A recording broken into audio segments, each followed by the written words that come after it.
খাগড়াছড়িতে দুই পক্ষের সংঘর্ষের ঘটনায় তদন্ত কমিটি গঠন।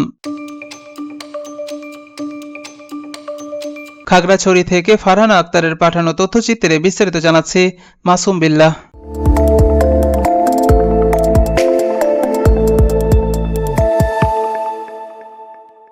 খাগড়াছড়িতে সহিংসতায় ক্ষতিগ্রস্ত এলাকা পরিদর্শন করেছেন খাগড়াছড়ি জেলা প্রশাসক মোহাম্মদ শহীদুজ্জামান ও জেলা পুলিশ সুপার।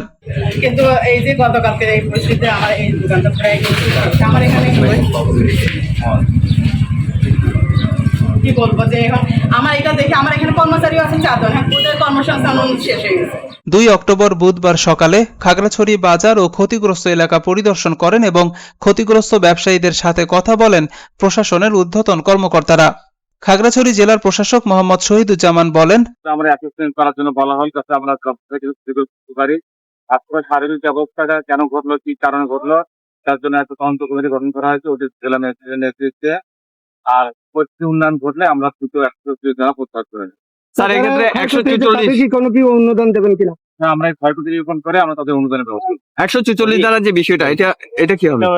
এটা আমরা পরিস্থিতি দেখছি যে গ্রুপ করে আমরা প্রত্যাহার করে নেব। খাগড়াছড়ি পুলিশ সুপার মোহাম্মদ আরিফিন জুয়েল বলেন, শিক্ষককে পিটিয়ে হত্যার ঘটনায় যে অনাকাঙ্ক্ষিত পরিস্থিতি তৈরি হয়েছে তা মোকাবেলায় অতিরিক্ত সদস্য মোতায়েন করা হয়েছে।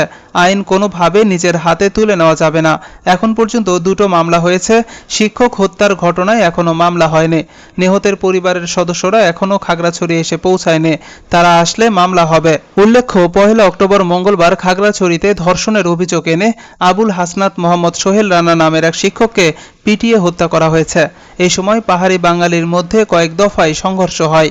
সংঘর্ষে কয়েকটি গাড়ি ভাঙচুর, অগ্নিসংযোগের পাশাপাশি ব্যবসা প্রতিষ্ঠান লুট করা হয়। এই ঘটনার জেরে জেলা সদরে 144 ধারা জারি করা হয়েছে অনির্দিষ্টকালের জন্য।